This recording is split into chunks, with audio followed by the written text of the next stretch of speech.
आज हम लोग देखेंगे अति सुदो स्नेह को मार्ग है कविता का प्रश्न उत्तर। पहला क्वेश्चन है यहाँ पे, कवि प्रेम मार्ग को अति सुधो क्यों कहता है, इस मार्ग की विशेषता क्या है। तो इसका आंसर है, पहले हम कवि परिचय लिखेंगे तब उसका आंसर लिखेंगे। प्रेम की पीड़ा, मस्ती और वियोग को प्रकट करने वाले प्रेम के पीर कवि, लाक्षणिक मूर्ति माता और प्रयोग वैचित्र्य कवि, रीतिकाल के शास्त्रीय युग में उन्मुक्त प्रेम के स्वच्छंद पथ पर चलने वाले महान प्रेमी, घनानंद की सुप्रसिद्ध कविता अति सुधो स्नेह को मार्ग है। कवि यहाँ पे दो है तो यह है के बाद डबल इन्वर्टेड कॉमा है। कवि घनानंद के अनुसार प्रेम का मार्ग अत्यंत सरल है, क्योंकि इस मार्ग पर चलने के लिए तनिक भी टेढ़ापन की आवश्यकता नहीं होती है, इसलिए कवि प्रेम मार्ग को सरल कहा है। इस मार्ग पर चलने वाली की विशेषता है कि वह अपना शुद्ध खो देता है, उसमें घमंड नहीं होता है और प्रेम के लिए वह सर्वस्व न्योछावर कर देता है। दूसरा क्वेश्चन है यहाँ, मन लेहू पे देहू छटक नहीं, इससे कवि का क्या अभिप्राय है। तो दूसरा का आंसर है यहाँ पर, प्रस्तुत पंक्ति के माध्यम से कवि घनानंद, इसमें भी हम पहले क्वेश्चन नंबर 1 में जो हम कवि परिचय लिखे हैं यहाँ से यहाँ तक, इसमें से कुछ पंक्ति काट के आप लोग लिख लीजिएगा या पूरे लिख सकते हैं। तो 2 नंबर का उत्तर है यहाँ पे, प्रस्तुत पंक्ति के माध्यम से कवि घनानंद अपने प्रिय सुजान को संबोधित करते हुए कहते हैं कि उनके हृदय में सिवा उसके किसी और की छवि नहीं है, पर उसके प्रिय ने भला यह कौन सा पाठ पढ़ लिया है कि उसने घनानंद का मन तो ले लिया है पर वह अपनी छटा नहीं दिखलाई। इस सुजान ने घनानंद का सर्वस्व ले लिया है पर दिया कुछ भी नहीं है। तीसरा है यहाँ पे, द्वितीय छंद किसे संबोधित है और क्यों।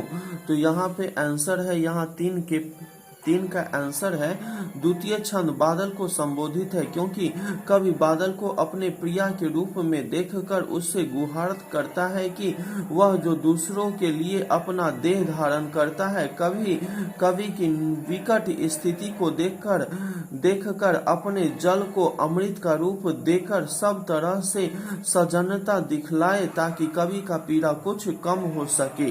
अगला है, परहित के लिए ही देह कौन धारण करता है, स्पष्ट कीजिए।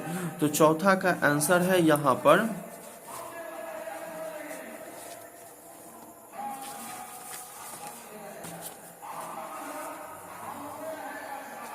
परहित के लिए बादल देह धारण करता है। कवि यहाँ अपनी पीड़ा को कम करने के लिए बादल से आग्रह करता है। बादल अपनी जल राशि को अमृत का रूप देकर तथा अपनी सजनता दिखाकर कवि की पीड़ा को कम करे, ऐसा कवि अपनी मदद के लिए बादल से गुहार लगाता है। 5वां क्वेश्चन है, कवि कहाँ अपने आंसुओं को पहुंचाना चाहता है और क्यों। तो कवि घनानंद अपने आंसुओं को बादल के द्वारा अपनी पीड़ा को बांटने हेतु सुजान के आंगन में पहुंचाना चाहता है, ताकि सुजान को एहसास हो सके कि मेरी दशा उसके प्रेम में कैसी है और वह किस प्रकार व्याकुल है। उसे तनिक भी मेरी पीड़ा का एहसास नहीं है। अतः बादल के द्वारा कवि घनानंद अपनी पीड़ा का बोध सुजान को कराना चाहते हैं। 6 नंबर है यहाँ पे व्याख्या करने वाला, तो कहता है, एक में यहाँ एक तय दूसरो आंक नहीं, इसका व्याख्या करना है। तो यहाँ पे पहले कवि परिचय लिखे हैं, प्रस्तुत पंक्ति हमारी पाठ्य पुस्तक गोधूली, यह गोधूली लिखा हुआ है, गोधूली भाग 2 की कविता अति सुधो स्नेह को मार्ग है से ली गई है, जिसके कवि घनानंद है। सुजान नर्तकी के प्रेम में डूबे कवि घनानंद उससे अलग होकर के भी उसके प्रेम में लीन रहते हैं। अतः वे अपनी प्रिया सुजान को संबोधित करते हुए कहते हैं कि उनके हृदय में सिवाय सुजान के,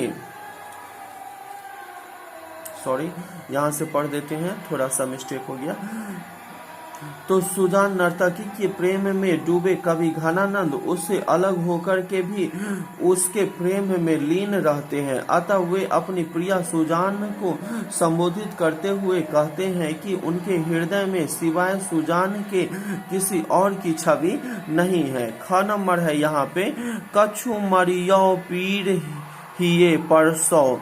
इसका हमें व्याख्या करना है, तो इसको हम देखते हैं यहाँ पे। यहाँ कवि घनानंद मेघ की अन्योक्ति के माध्यम से विरह वेदना से भरे अपने हृदय की पीड़ा को अत्यंत कलात्मक रूप से अभिव्यक्त करते हैं। वे कहते हैं कि हे आनंद के घन, तुम तो जीवन देने वाले हो, तुम मेरे हृदय की पीड़ा भी समझो। कभी उस अविश्वासी सुजान के आंगन में जाकर मेरे आंसुओं की वर्षा कर आओ, जिससे उसे मेरी दशा का कुछ बोध हो सके।